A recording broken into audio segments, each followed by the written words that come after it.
un texte que j'ai trouvé ce matin sur Facebook, que j'ai trouvé très amusant, que j'ai partagé, qui a fait rire plein de mes copains.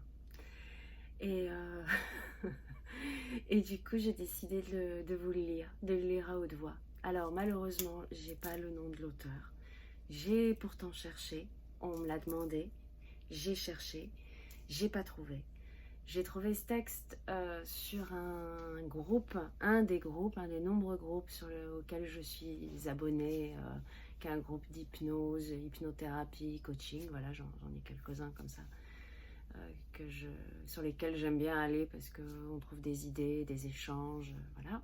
Et j'ai trouvé donc ce texte ce matin, que je n'ai pu ni partager, ni enfin si, je l'ai liké, mais je ne l'ai pas partagé parce que je ne pouvais pas le partager, donc je l'ai piraté. Voilà, ça ne se fait pas, mais c'est comme ça. J'ai osé faire ça. Donc voilà, là je vais le lire à haute voix. Si la personne reconnaît son texte, eh bien qu'elle se manifeste.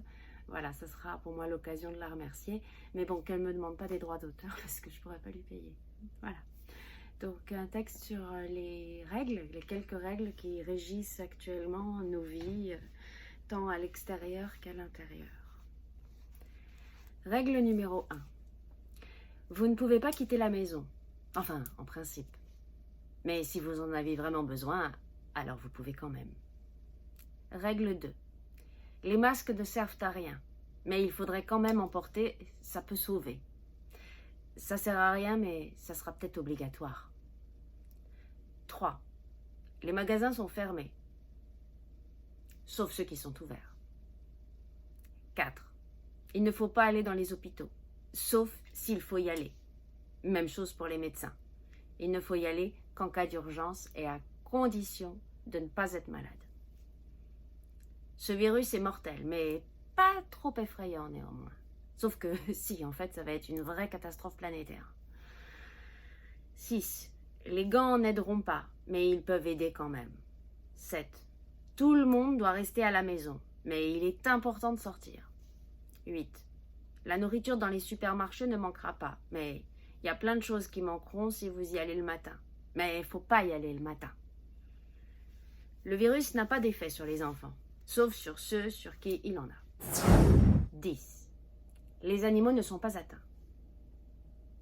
Mais tout de même, il y a un chat qui a été testé positif en Belgique en février, quand on ne testait encore personne. Mais ce chat, oui. 11. Vous aurez de nombreux symptômes si vous êtes malade. Mais vous pouvez aussi tomber malade sans symptômes. Avoir des symptômes sans être malade. Ou être contagieux sans symptômes. Ouais, enfin bref. Pour ne pas être malade, 12. Pour ne pas être malade, vous devez bien manger et faire du sport. Mais mangez malgré tout un peu ce qui vous tombe sous la main parce que c'est mieux de ne pas sortir. Enfin si. Enfin non. 13. Il est préférable de prendre l'air, mais vous serez très mal vu si vous allez prendre l'air et surtout, n'allez pas dans les parcs. Ou alors sans vous asseoir. Sauf que maintenant, si, vous pouvez vous asseoir. Surtout si vous êtes vieux. À quel âge déjà on est vieux? Oui, mais enfin pas trop longtemps. Hein. Vieux et enceinte. Enfin, pas vieille. 14. Vous ne pouvez pas sortir si vous êtes malade, mais vous pouvez aller à la pharmacie. Pour les soignants, même avec de la température, vous pouvez travailler. Allez, pas plus de 38. Hein. 37,9, c'est pas grave. Sauf si vous n'êtes pas soignant. Vous ne pouvez pas aller chez les personnes âgées, mais vous devez vous en occuper et apporter des courses et des médicaments. Vous pouvez commander la livraison de plats préparés, qui l'ont peut-être été par des personnes qui ne portaient ni masque ni gants. Il faut alors laisser décontaminer vos courses pendant 3 heures dehors. Et la pizza? 17. Chaque article ou interview inquiétant commence toujours par les mots suivants. Je ne veux pas semer la panique, mais... 18.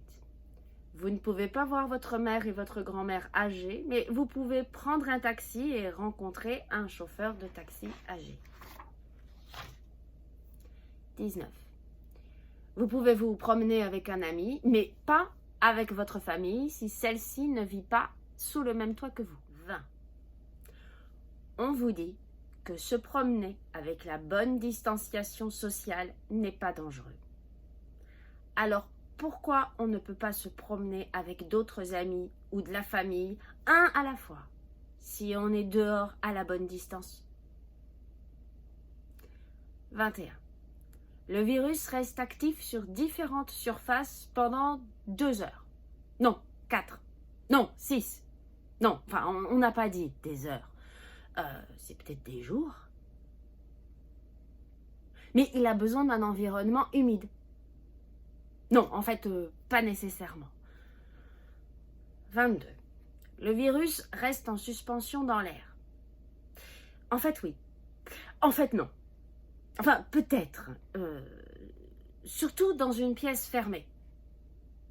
En 1 heure, un malade peut en contaminer 10. Donc, si ça se trouve, tous nos enfants ont déjà été contaminés à l'école avant qu'elle ne ferme. 23. On compte le nombre de morts, mais on ne sait pas dire combien de personnes sont infectées, puisque jusqu'ici, on n'a testé que ceux qui étaient presque morts, sans savoir si c'était de ça qu'ils allaient mourir. 24. On n'a pas de traitement. Sauf que, si, il y en a un peut-être, mais qui n'est apparemment pas dangereux, sauf si on en prend trop. Mais c'est pas déjà le cas pour tous les médicaments, non? 25. On devrait rester confiné jusqu'à la disparition du virus, mais il ne va disparaître que si on arrive à une immunité collective, et donc à condition qu'il ne circule plus. Et pour ça, il faudrait qu'on ne soit plus confiné. 26. Quoi qu'il en soit, gardez le sens de l'humour.